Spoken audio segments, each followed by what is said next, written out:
একবার এক তরুণ উদ্যোক্তা বারবার ব্যর্থ হচ্ছিল এবং ব্যর্থতার একটা পর্যায়ে সে হতাশ হয়ে একজন বৃদ্ধ ব্যবসায়ীর সাথে দেখা করে এবং বৃদ্ধ ব্যবসায়ীকে সকল কিছু বলে যে আমি আসলে অনেক চেষ্টা করছি তবুও সফল হতে পারছি না।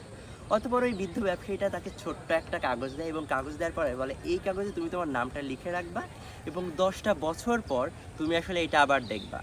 তখন সে আসলে ভ্যাবাচ্যাকা খেয়ে যায় যে বুঝতেই পারে না যে আমি কি বলছি আর সে আসলে কি আমাকে বলছে।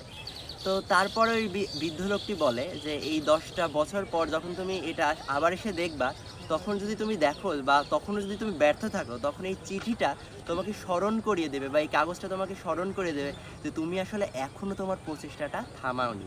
আর তুমি যদি আসলে সফল হয়ে যাও তাহলে এই চিঠিটা বা এই কাগজটা তোমাকে আবার স্মরণ করে দেবে যে এটা আসলে তোমার সংগ্রামেরই ফলাফল।